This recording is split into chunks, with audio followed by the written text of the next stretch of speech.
우리는 오늘 히브리서 2장을 다 읽었습니다. 여러분도 나도 매일 성경을 읽고 있습니다. 잘못하면 성경을 습관적으로 깊은 생각 없이 머리로 읽음으로써 큰 은혜를 못 받는 수가 있어요. 성경에 깊이 못 들어가는 수가 있어요. 은혜를 받긴 받습니다. 성경 읽으면. 그러나 누가 더 깊은 은혜를 받느냐? 누가 더 성경을 통해서 생명의 공급을 더 누리느냐? 그것은 각 사람마다 차이가 있습니다. 전에도 말씀드렸습니다. 여러분 기도할 때 마귀가 굉장히 방해를 많이 하는데 딴 생각을 팍팍 집어넣어줘. 설교 말씀 들을 때나 성경 말씀 읽을 때 사단이 여러분들을 반드시 그냥 두지 않습니다. 방해를 합니다.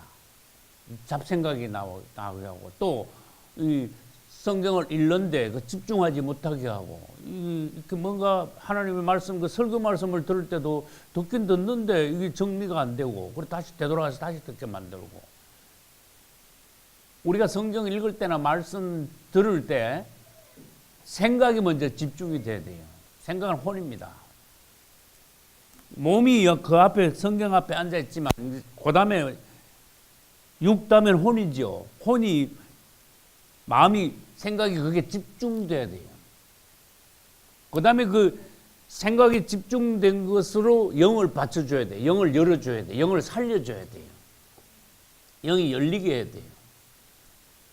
근데 대부분의 사람들은 그냥 머리로 생각으로 성경을 읽어요. 그래도 은혜는 느끼는 거 깨닫는 거는 있습니다. 그러나 영 안에 생명의 공급이 부족하다는 거예요. 우리는 생각을 집중해야 됩니다. 그리고 단어와 그 문장이 나오죠. 뜻, 내용, 흐름 이런 것을 아주 지혜롭게 현명하게 빨리빨리 이렇게 파악을 하고 그 흐름을 따라갈 수 있어야 돼요. 그리고 아까 말씀드렸죠. 생각을 집중해 가지고 간절한 마음이 있을 때 영이 점점 더 열려요. 그러면 성경을 읽을 때 하나님의 마음이 만져져요. 할렐루야.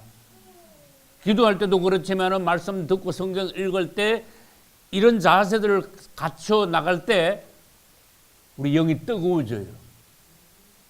같이 1시간 말씀 듣고 같이 1시간 기도하고 같이 1시간 성경 읽어도 사람마다 차이가 많다는 겁니다. 제 간증을 양해해 주세요. 저는 기도하면은 하자마자 눈물이 나는 경우가 많아요. 바로 영으로 들어가. 말씀 읽을 때 딱 펴면요. 생각으로 보다도 혼으로 보다도 바로 영으로 하나님께서 뜨거운 감동을 주시고 주의 마음을 만지게 하시고 영을 풍성하게 하시고 살리시는 경우가 대부분이에요. 주님을 찬양합니다. 그래서 성경 읽을 때 비결을 알면 여러분들이요. 더 많이 은혜 받고 효과를 더 많이 받아. 그리고 제가 항상 말씀드렸죠. 이 성경은 창세기부터 계시록까지 어느 부분을 읽든지 거기서 반드시 예수 그리스도를 발견해내야 된다. 농부가 보화를 밭 갈다가 찾아내듯이 발견하듯이 할렐루야. 오늘 읽은 데서도 분명히 보화보다 더 귀한 예수 그리스도가 여기 있어요. 찾아내야 돼요. 숨어 있기 때문에. 그냥 건성으로 읽어가지고는 주님을 발견할 수가 없어요. 그럼 보화가 묻혀있는데 발로 밟고 그냥 지나가는 꼴이 돼버려요. 귀한 음식이 있는데도 꼭꼭 씹어서 그 맛을 음미할 수 없는 경우와 같게 되는 거예요. 예수 그리스도를 찾아내세요. 농부의 기쁨을 가지세요. 거기에 바로 뭐가 있습니까? 생명 공급이 있어요. 할렐루야. 지식적으로 아무리 깨달아도 단어를 알고 그 다음에 내가 이에 대해서 설명하는데 말재주가 안만 좋아도 영 안에 들어가 예수를 발견하지 못하고 성령의 감동 없이 무엇을 하는 것은요, 생명 공급이 없어요. 남에게 생명을 줄 수도 없어요.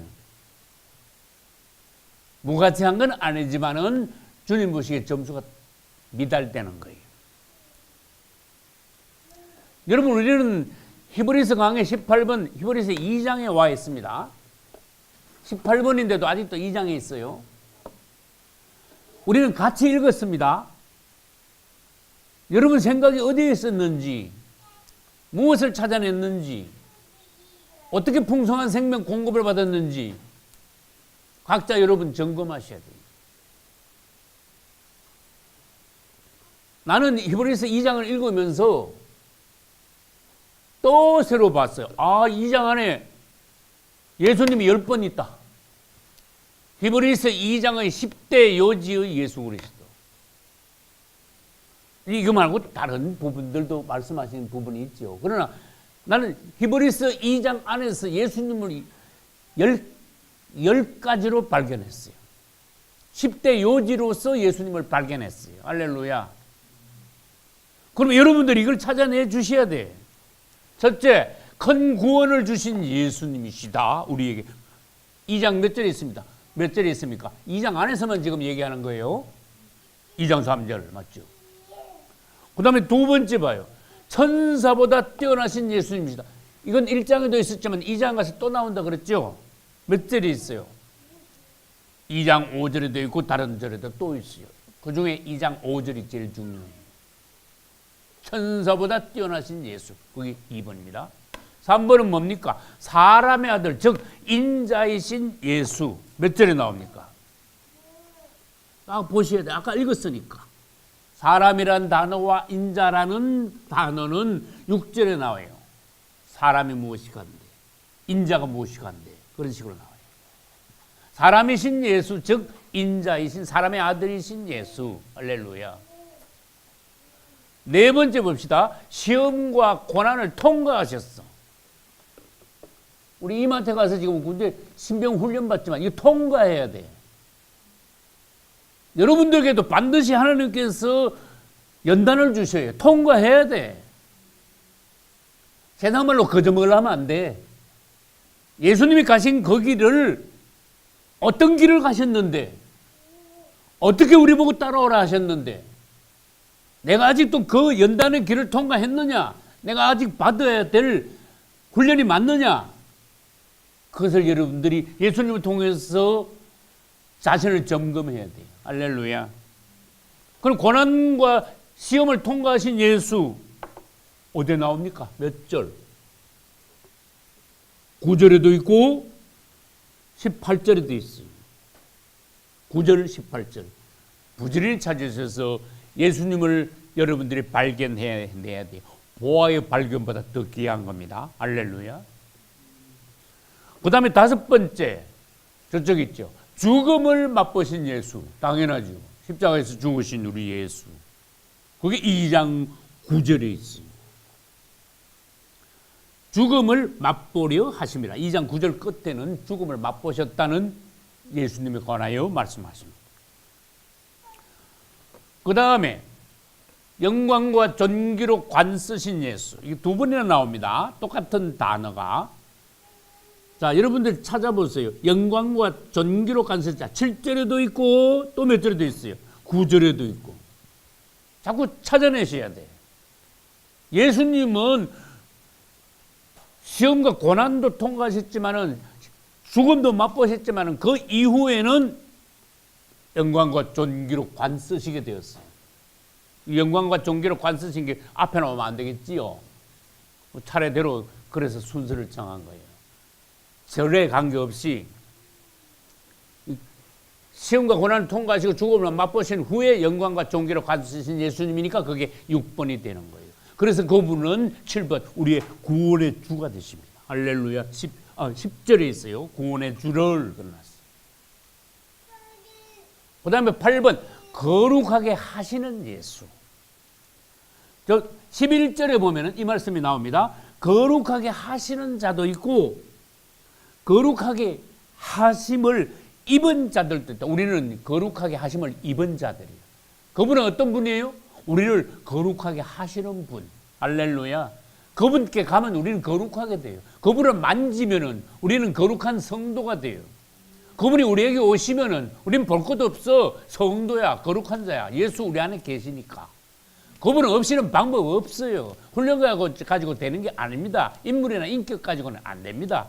교육은 소용없습니다. 거룩하게 되는 것은 세상 방법하고 다릅니다. 그분에게 달려 있습니다. 할렐루야. 그 다음에 뭐예요? 9번, 우리의 형님이래. 형님이라는 단어는 없습니다. 그렇지만 그분은 맏아들이에요. 우리는 그분의 동생들이에요. 그러니까 우리 큰형님이지. 어디에 있습니까? 그러면 여러 번 나와요. 형제라는 단어는 여러 번 나와요. 11절, 형제라 부르시기를 부끄러워 안 하셨다. 우리를 형제라고 부르는데, 아이, 너 같은 동생 부끄럽다 안 그러셨어요. 우리를 형제라고, 동생이라고, 브라더, 형제라고 부르시기를 부끄러워하지 않으셨어요. 자랑스럽게 기쁘게 여기셨어요. 12절에도 내가 주 이름을 내 형제들에게 선포했다 그랬어요. 자녀들, 백성들에게 선포했다 안 그러시고, 그 다음에 13절에도 내게 주신 자녀라. 17절에도 그러므로 제가 범사의 형제들과 같이 되셨다. 계속 형제라는 단어를 쓰셨어요. 그분과 우리는 다른 데서도 보면 하나에서 나셨다 그랬어요. 한 하나님으로부터 한 생명을 받고, 그래서 DNA라는 단어를 내가 가끔 썼잖아요. 그분과 우리는 DNA가 똑같아. 검사해보면 확실해. 뭐 친자 확인하는데, 친형제 확인하는데 DNA 검사하잖아. 예수님하고 우리하고 DNA가 똑같다니까. 여러분이나 내 안에 흐르는 피는 예수의 피예요. 할렐루야. 그래서 그분은 우리의 형님의 친형님이야. 완전히 똑같아요. 마지막 10번이 뭡니까? 충성된 대제사장이신 예수. 몇 절에 있습니까? 17절. 자비하고 충성된 대제사장이 되어 백성의 죄를 구속하려 하심이라. 할렐루야. 여러분들에게 히브리서를 강의하기 전에 집에서 히브리서를 읽어보시라고 했습니다. 그 다음에 여러분들이 이제 히브리서를 이제 1장에서 13장까지 이렇게 한번 훑어보고 다시 1장으로 와서 지금 2장까지 와 있는데, 여러분들이 예습으로 자꾸 읽어보셔야 돼요. 내가 설교하기 전에 히브리서 안에서 예수님의 놀라우심, 기이하심, 그분의 탁월하심에 대해서 자꾸 여러분들이 찾아내고 여러분들 스스로 보화를 발견하여 큰 기쁨을 가져야 돼요. 할렐루야. 이 수준이 높아져 가야 돼요. 할렐루야. 이제 오늘 시간이 몇 번까지 될지 모르겠습니다. 이제 첫 번째부터 보겠습니다. 큰 구원을 주신 예수. 3절에 한번 볼까요? 우리가 이같이 큰 구원을 등한히 여기면 어찌 피하리요? 무슨 말씀이요? 얼마나 귀한 놀라운 큰 구원은 은혜를 받았는데 이것을 등한히 여기면 되겠냐? 너희가 구원받은 것이 이게 가벼운 것이냐? 그냥 돈 몇 억원 번 거 뭐 이런 거에 비유하겠냐? 너희 받은 구원은 얼마나 놀라운 구원인지 아느냐? 이 놀라운 큰 구원 실감이 나셔야 돼요. 내가 전에도 그랬잖아요. 자다가도 깜짝 놀라서 일어나서 주님을 찬양하고 춤춰야 될 만한 이 놀라운 큰 구원. 할렐루야. 야, 어떻게 내가 이렇게 구원을 받게 되었는가? 어떻게 주님의 사랑을 이렇게 받게 되었는지, 어떤 은혜인가? 이 구원 받은 사람들은요, 구원받은 표가 난다 그랬잖아. 얼굴에서도 말투에서도 생활에서도 모든 그 사람 주위에서 구원받는 확증이 있어요. 그래서 구원받았으니까 이 놀라운 어떠한 구원이냐, 이 놀라운 큰 구원을 받았으므로 등한히 여기지 않고 기쁨과 감사와 찬양이 넘칠 수밖에 없는 거예요. 세상의 작은 일 가지고 낙심하지 않는 거예요. 할렐루야. 잠깐 지나가는 일들에 대해서 큰 구원을 받아놨으니까, 예를 들어서 한 1,000억 있어. 그러면 뭐 한 몇백 원 날리고 몇만 원 날리는 거 눈도 깜짝 안 해. 그 다시 말해서 우리가 세율 살림을 받았는데 세상에서 작은 일 가지고 그거 가지고 노심초사하고 붙들고 막 걱정하고 막 마음 상하고 시험 당하고 안 그렇다 이거지. 할렐루야. 사람이 대범하고 통이 크면은 작은 일은 감사하면서 범사에 감사하면서 넘어가는 거예요. 주님 앞에 맡기면서. 그래서 구원받은 표가 나는 거예요. 여러분, 구원받은 사람은, 성령받은 사람, 거듭난 사람들은 그 구원을 굉장히 기억입니다. 항상 기쁨이 넘칩니다. 시간이 지나가지고 이게 구원의 기쁨이, 감격이 희미하게 되지 않습니다. 할렐루야. 남들에게까지도 은혜를 끼칩니다. 하나님 보시기에 참 사랑스럽습니다. 이쁩니다. 할렐루야. 근데 문제는 뭡니까? 대부분의 기독교인들이 이같이 큰 구원에 대한 확정, 기쁨, 감사, 감격, 뜨거움 이런 것이 턱없이 부족해. 그 긴가민가야. 미지그리 해. 그냥 감동도 없어, 감격도 없어, 얼굴에 표시도 안 나. 그럼 되겠습니까? 우리는 하나님께서 주신 특별한 복을 받은 그런 사람으로서 표시가 나줘야 돼. 여러분, 그래서 내가 자주 말하는 그거 아닙니까? 농부가 밭 갈다가 보화를 발견했는데 이거 뭐야? 보화물이네. 그러면서 그냥 아무 표시도 없어. 그거 얼마나 웃깁니까? 그죠? 그러면 큰 통이 하나 나오는데 그 열어보니까 전부 다 보화야. 이거 뭐 몇 천억인지 몇 조인지 모르겠어. 그러니까 아무 표시가 없으면 되겠습니까? 성경은 뭐라 했습니까?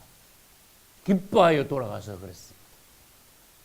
자기 소유의 모든 것을 팔았느니라. 할렐루야. 이 새로운 살림을 얻었으니 이 땅에서 나의 모든 것을 주님 앞에 내려놓아서 드릴 수 있다 그런 뜻이죠. 난 여러분들한테 다시 권면합니다. 보화를 발견한 농부의 기쁨이 계속 지속되시기를 축복합니다. 사람마다 다르지만 예수 믿고 은혜를 받으면 받을수록 그분을 더 알게 되고 더 사랑하게 되고 기쁨과 감사가 더 넘치게 되고. 여러분, 어떤 사람들은 뭐 예수 믿자마자 막 감격이 넘치고 막 예수님을 깊이 사랑하고 그런 수도 많아요. 그렇지만은 보편적으로 보면 이렇게 신앙생활을 하면서 점점 믿음이 올라가고 점점 더 예수님을 알게 됨으로써 그 사람이 점점 구원에 대한 감사와 감격이 넘치는 경우가 더 많아요. 이건 뭘로 말하는가 하면은 여러분, 사람들이 성막에 들어오면 성막에 들어오자마자 휙 날아가 지성소로 쑥 들어가는 거 아니잖아. 그거가 비유되는 거예요. 밟아 나가잖아. 마침내 지성소까지 들어가잖아요. 하나님의 임재 앞에 가잖아요. 지성소 전부 다 검 아닙니까? 얼마나 놀랍습니까? 그 세계를 보는 거예요. 세루살렘 안에 들어가 있다 그 말이지. 내가 예전에 간증한 적이 있어요. 세루살렘에 관하여서 사모님 한 사람 딱 앉혀놓고 내가 혼자 설교를 하는데 진짜 세루살렘이 내려왔었다 그랬잖아.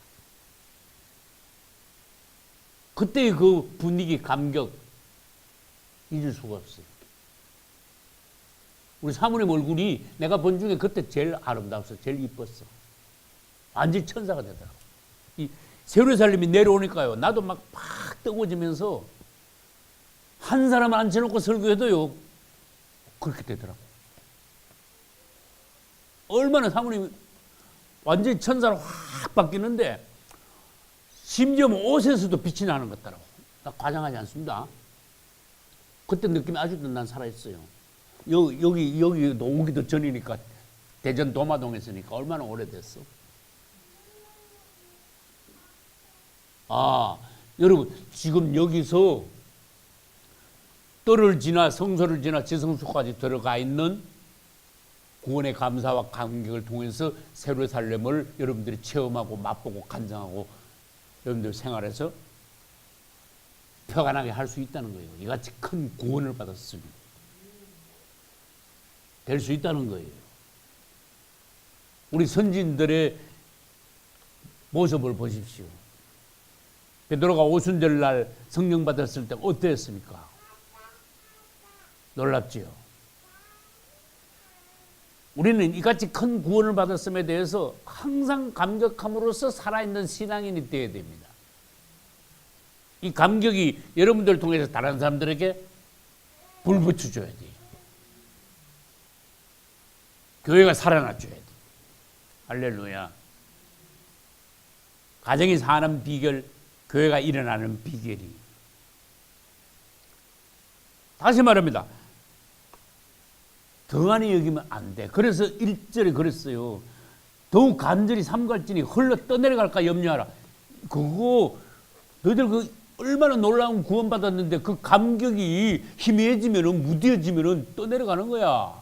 점점점 이거 뭐 예수 믿는 게 뭐 재미도 하나도 없는 것 같고 새롭지도 않고 그냥 습관적이 돼버리고 마당만 밟고 왔다 갔다 하고 흘러 떠내려가는 거야. 그러면은 이거 얼마나 심각한 경고라고 계시는지 몰라요. 살아있는 구원의 기쁨, 부활을 발견한 농부의 기쁨이 항상 충만하시기를 예수 이름으로 축복합니다. 뜰에 들어가서 성소로 해서 지성소에 들어간다 했죠. 우리가 마침 지금 가정예배를 룻기를 하고 있어. 내가 2번이나 강조했어. 5월 5일날 합동 가정예배 드릴 때도, 삼청에서 가정예배 드릴 때도 룻을 보라. 저주받은 족속 아니냐? 모압 여자니까. 그런데도 그는 기회를 붙잡아 하나님을 놓치지 않았잖냐? 하나님을 완전히 붙잡았지 않냐?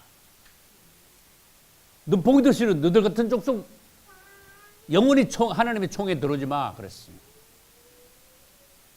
그랬는데도 룻은 낙심하지 않았어요. 기회를 붙잡았어요. 모압이라는 그 저주받은 땅에서 어쩌다가 하나님의 축복으로 신랑을 이스라엘 남자를 만났어. 기회를 완전히 잡은 거야. 그렇지만 그 신랑이 죽었지만 신랑이 죽고 난 뒤에도 친정으로 돌아가지 않았어. 아, 내 남편 이스라엘 사람이었어요. 나 이제 이스라엘 여자예요. 그래 버렸어.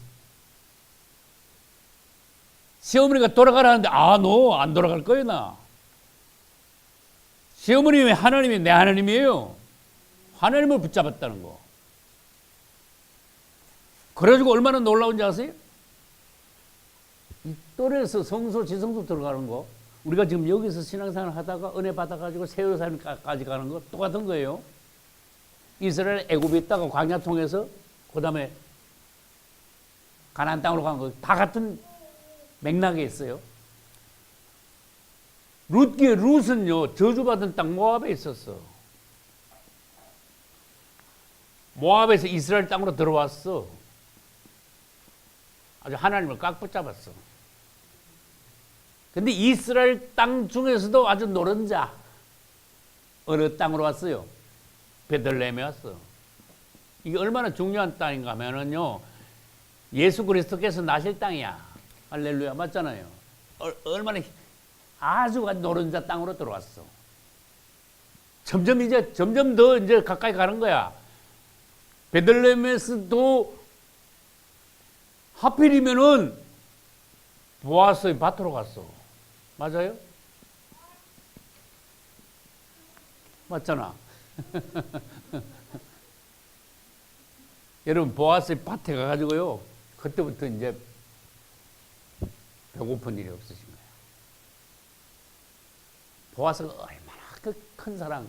난 볼수록 눈물 나. 보아스의 그 넓은 깊은 사랑. 그 섬세한 돌봄.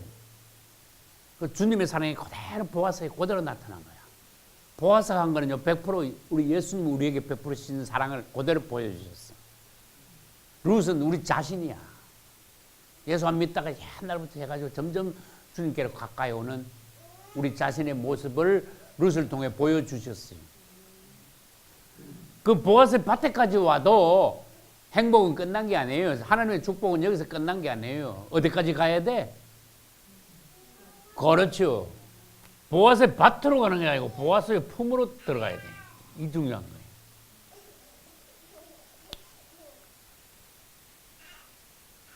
그래서 여기서 룻과 보아스는 결혼해가지고 예수님의 조상이 되었어요. 주님을 찬양합니다. 예수님을 낳았다고 할 수 있어. 우리 안에 그분께서 나심으로써 우리가 거듭남. 거듭남이 뭡니까? 주님이 내 안에 들어오시어 주님의 생명이 내 안에 들어와 거듭남이잖아요. 룻이 보아스를 통해서 자녀를 낳아 예수님의 조상이 된 것이나 오늘날 우리 안에 성육신이 실제화되는 것이나 같은 일입니다.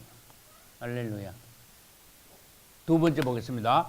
천사보다 뛰어나신 예수. 1장에서 뭐 얼마나 많이 했습니까? 2장에도 천사가 4번, 5번 또 나와. 계속 또 천사가 또 계속 나와. 이것도 예수님이 천사보다 뛰어나신 것을 또 강조하시는 거예요. 이제 2장 5절을 한번 보겠습니다. 하나님이 우리의 말한 바 장차 오는 세상을 천사들에게는 복종케 하심이 아니라. 아, 이거 나 처음 읽을 때 무슨 말인지 모르겠더라고. 여러분, 단어가 어려운 단어 있습니까? 없잖아. 근데 이거 이해가 안 되는 거예요.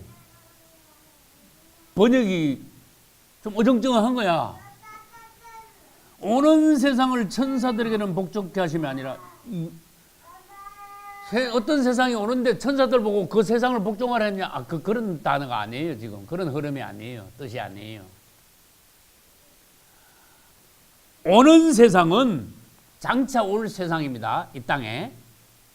그것은 다른 말로 천년왕국 때를 이야기합니다. 천년왕국 때 우리가 이 세상에 있는 우리가 천사들에게 복종하겠느냐, 복종하라 하셨느냐, 이제 그런 뜻으로 지금 말씀하신 거예요. 그래서 번역이 지금 애매한 거예요.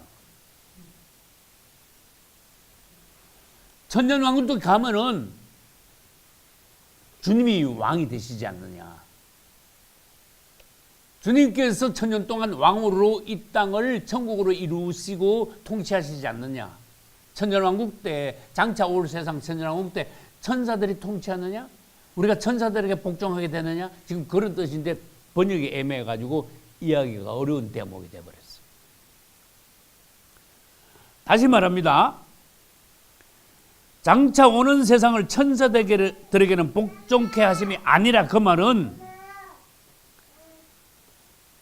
장차 천년왕국이 되면은 천사들이 사람들에게 복종함을 받는 게 아니고 예수님이 복종하심을 받는 거야. 예수님이 영광과 존귀를 받으시는 거야. 예수님이 찬송 받으시는 거야. 천사들은 복종의 대상이 아니야. 천사들 앞에 우리는 복종하는 게 아니야. 그런 뜻이에요, 지금. 천사들이 누구에게 복종하느냐, 그런 단어로 지금 물은 게 아닙니다. 2장 6절과 8절을 참고로 하셔야 돼. 6절은 사람이 무엇이 간데 주께서 생각, 인자가 무엇이 간데 주께서 저를 권고하시나이까. 잠깐 동안 천사보다 못하게 하시고 영광과 존귀로 관시우시고, 8절이 이제 중요한 거예요. 만물을 그 발 아래 복종케 하셨느니라. 여러분 잘 봐요. 만물이 누구에게 복종케 하셨어요? 예수님께 복종케 하셨잖아요. 그런데 2장 5절에서는 천사들에게 복종케 하심이 아니다 해놨어요. 그래서 8절하고 5절하고 여러분들이 연결해서 해석을 해 주셔야 돼요. 천사들에게 우리가 복종케 되느냐? 아니다. 만물은 예수님의 발 아래 있어서 8절 만물을 그 발 아래 복종케 하셨다. 예수님의 발 아래 복종케 하셨다. 모든 천하 만물은 예수님의 발 앞에 복종해야 된다. 그것은 히브리 빌립보서 2장에 가면 마찬가지로 말씀이 나와요. 모든 무릎을 뭐요? 예수님 앞에 꿇게 하시고 모든 입으로 예수를 주라 신하게 하셨다. 그거하고 지금 딱 연결을 시켜 주셔야 돼요. 천사는 아무것도 아니다 그 말이에요. 만물은 예수님 앞에 복종하게 돼. 그러나 지금 잠깐 동안 그분은 이 땅에 사시는 동안 천사보다 못한 것 같이 보였어요. 그렇지만 안 그래. 그때는 영광과 존귀로 관을 쓰셨어요. 만물이 그분의 발 앞에 복종하게 돼요.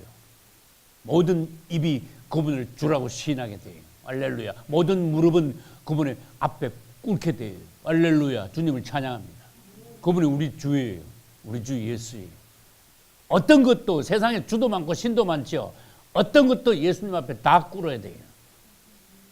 예수 아닌 것이 높임받는 건 다 박살나는 거예요. 우리는 주 예수 똑바로 잘 믿고 있습니다.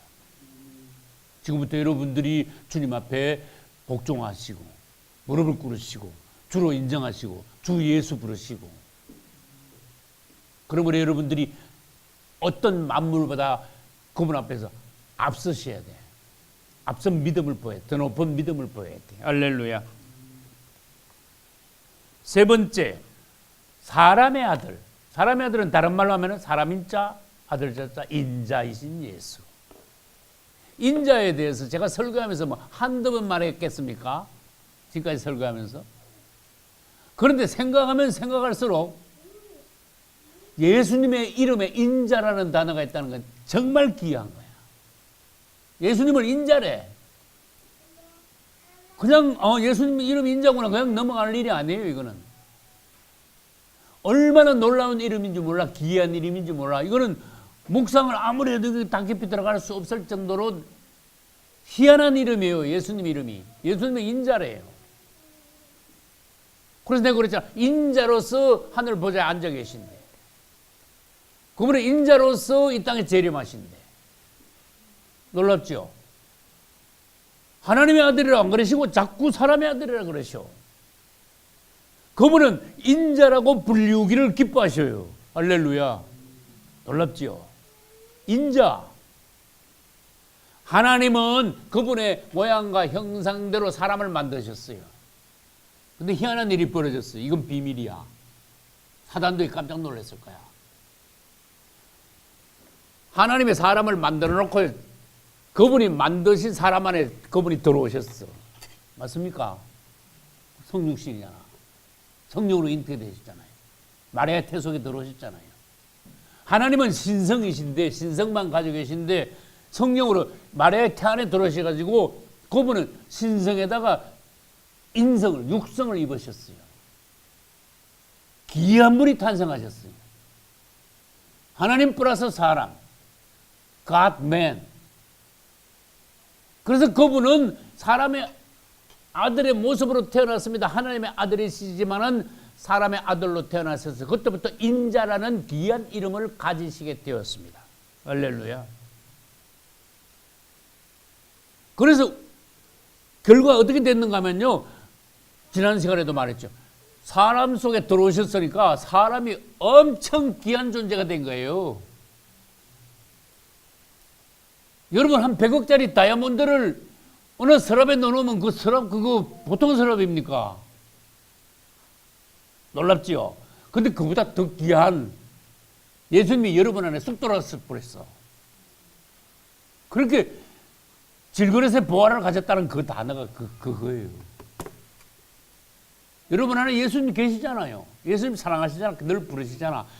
100% 확실한 건 뭡니까? 여러분 안에 예수님이 계신다는 거예요. 여러분은 질그릇이에요. 흙으로 만든 그냥 질그릇인데 그 안에 보화를 가졌으니까 얼마나 귀한 질그릇이 됐냐. 이거 뭐 보통 귀한 존재가 아니야. 왜? 그 안에 보화가 있으니까.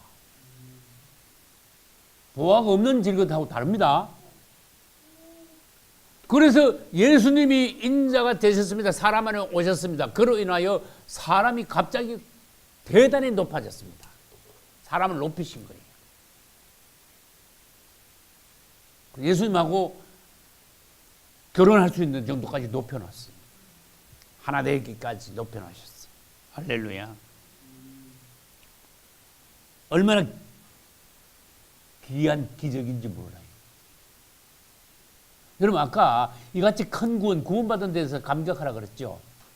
그거하고 이거하고 연결해봐. 여러분 안에 예수님이 계신다는 거, 사람 안에 하나님이 들어오셨다는 거, 이거 이거 얼마나 놀라운 사실입니까? 하나님이 이 땅에 오셨다는 거 얼마나 깜짝 놀랄 일입니까? 하나님이 오시다니. 사람으로 보이게 오시다니. 그런데 그냥 보이게 오시는 것보다 더 귀한 건, 더 놀라운 건 뭔가 하면요, 사람 속으로 쑥 들어오신 거야. 내 안에 들어오신 거예요. 여러분 안에 지금 계시는 거예요. 그래서 감격하지 않을 수 없다는 거예요. 이런 감격이 항상 살아있어야 돼요. 아까 그랬죠. 하나님이 사람 안에 들어오시는 것은 그분의 비밀입니다. 그러니까 사단이 그놈이 하나님 하신 걸 따라하는 거야. 어떻게? 누가 대답해봐요. 마귀가 하나님이 하신 걸 따라한 거야. 하나님의 비밀이 딱 드러나니까 마귀가 하나님을 흉내낸 거야. 하나님이 사람 되어 오신 분은 예수 그리스도. 마귀도 나도 사람 돼봐야지. 그래가지고 사단이 사람 된 놈이 저 그리스도 따라하고 있잖아 지금. 사람을 축복하신 거예요. 이게 저 그리스도가 사람 안에 들어오는 건 그건 저주야. 저 그리스도는 저주의 자식이. 그 다음 하나님이 사람 안에 들어오셔가지고 예수 그리스도 그분이 인자가 되신 것은 하나님의 목적이에요. 여기서 또 여러분들이 큰 비밀을 보셔야 돼. 놀라운 걸 보셔야 돼. 하나님의 목적이 뭐냐? 그냥 사람을 만드셔가지고 사람하고 같이 즐겁게 놀라고 그냥 부모들이 아기 낳아가지고 그냥 기워하듯이 그렇게 하려고 사람을 창조하신 게 아니에요. 하나님이 사람을 창조하실 때는 놀라운 비밀이 경륜이 있어요. 목적이 있어요. 사람과 하나 되려고. 그분은 남편이 되고 사람을 아내로, 그분은 신랑이고 성도를 신부로 삼으시려고. 완전히 하나 되려고. 그게 새 예루살렘이에요. 새 예루살렘은 예수 그리스도와 성도들의 완전히 일체된 살아있는 성입니다. 그게 새 예루살렘에 대해서 다시 봐야 돼요. 새 예루살렘은 신랑을 위해서 단장한 신부 같다 그랬는데 사실은 신랑하고 신부하고 하나 된 거예요. 새 예루살렘 안에는 신부만 있는 게 아니에요. 신랑도 있어요. 완전히 연합체라니까요. 유기체라니까요. 그 금과 그 다음에 진주와 보석으로 되어 있다 그랬죠. 그 땅에 있는 것이 아니라 그랬잖아. 땅에 있는 금이, 여러분 새 예루살렘에도 똑같은 금이 있는 줄 아십니까? 아니에요. 그건 영계예요. 영계. 천국이에요. 새 예루살렘은. 그래서 새 예루살렘에 대해서 여러분들이 다시 보시고 감격하시고 감사하시고 뜨겁고 기쁨이 충만하셔야 돼요. 할렐루야. 네 번째, 시험과 고난을 통과하신 예수. 하나님이 사람 되신 것은, 저는 내가 얘기했죠. 임금님이 아니면 왕자님이 다리 밑에 거지 속으로 들어간 것 같아. 그만큼 난 낮게 오신 거야. 아주 열악한 환경으로 내려오신 거예요. 사람을 뒤집어 썼으니까 사람의 고난을 다 맛보신 거예요. 내 답답함이 얼마나 되는 줄 아느냐? 주님이 그런 말씀까지 다 하셨어요. 대단히 답답하시다 그랬어요. 궁궐에 있다가 거지 속으로 들어가니까 얼마나 답답하겠어. 그 왕이나 왕자님이. 그 영광의 보좌에 계시던 주님께서 인간 세상에 오셨으니까 사람을 뒤집어 썼으니까 얼마나 답답하시겠어. 힘들으셨겠어. 시험과 고난을 통과하셨어. 왜? 그걸 질문해야 돼요. 이 가장 바닥에 있는 사람들을 훑어서 구원시키려 하시니까 직접 거기 오신 거야. 예전에 그랬잖아. 내가 간증 한번 했어요. 어느 선교사님이 미개한 민족한테 가가지고 전도를 하는데 어떤 섬인가 뭐 별도 지역인가 모르겠어. 그 지역 들어갔는데 전부 다 문둥병자들만 살더래. 근데 암만 전도해도 안 되더래. 당신은 멀쩡하니까 뭐 예수님대로 편하게 했지. 우리같이 고통당해봐. 그런 소리 나오겠냐면. 우린 지금 죽는 날밖에 안 나고 우린 저주받는 사람들이야. 당신이 무슨 말을 해도 우리는 듣기 싫어. 우린 저주받는 족속들이니까 우리는 탄식밖에 없어. 원망밖에 없어. 왜 이렇게 태어났는가 밖에. 자신을 저주하는 거야. 그때 어떻게 했다 그랬어요? 그 선교사가. 그렇죠. 자기 스스로 나병 환자가 됐다 그랬어. 나병 한센병이라 그러죠. 그 어떤 사랑이냐 한번 생각해 봐요. 그러고 난 뒤에 전도가 된 거야. 그 깊은 사랑을 알게 된 거예요. 그 나병 환자들이 예수 믿게 된 거예요. 그 영혼들을 사랑함으로써 구원시키기 위해서 자기 스스로 운동병자 나병 환자가 된 거야. 예수님이 똑같아요. 고통당하는 인생들 얼마나 불쌍한지 그냥 하늘에서 얘들아 예수 믿어라 그럼 구원받는다 안 그러셨어. 직접 내려오셨어. 같이 고통당하셨어. 시험과 고난을 같이 통과했어요. 아유, 우리보다 더 큰 시험과 고난을 당하셨어. 제일 밑바닥까지 와가지고 사람들을 고통당하는 사람들을 훑어 나가신 거야. 바다 밑바닥에 거물을 쳐가지고 고기를 훑어 나가듯이. 예수님의 시험과 고난의 의미가 뭔가 우리가 여기서 다시 봐요. 여기도 말씀을 하셨어요. 그분이 시험과 고난을 당하신 것은 우리를 위함이시다. 18절 자기가 시험을 받아 고난을 당하셨은즉 이제는 시험 받는 자들을 우리를 능히 도와주신다. 능히 구원하신다. 할렐루야. 직접 오신 거예요. 그래서 그 길을 따라오라 하신 거예요. 그런데 나 따라오면 이런 시험과 고난, 십자가 뒤에 부활의 영광이 있어. 너희들 날 따라와 나와 같이 예루살렘으로 들어가는 거야. 천년왕국에서는 같이 왕노릇하는 거야. 아까 내가 그러지 거저먹으려 하지 마. 그런 뜻이. 어슬렁어슬렁 예수 믿지 마. 그분이 가신 길을 날마다 자기를 부인하고 제 십자가를 지고 나를 따라와야 되는 거야 하고 말씀하셨어요. 할렐루야.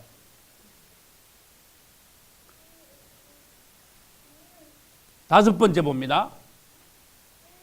죽음을 맛보신 예수. 시험과 고난만 통과하신 고생만 하신 것이 아니고 죽으셨다 그 말이에요. 십자가에. 2장 9절 뒷부분 봅시다. 하나님의 은혜로 말미암아 모든 사람을 위하여 죽음을 맛보려 하심이라. 이 죄인들을 위하여 한 사람을 위해서 죽으신 게 아니고 모든 인류를 위하여 그분은 죽음을 맛보셨어요. 죽음을 통과하셨어요. 그것은 뭐와 똑같은가 하면은 하늘의 미랄이 똑 떨어졌지요. 하늘 똑 떨어진 건 하늘에서 땅으로 내려오신 걸 말해요.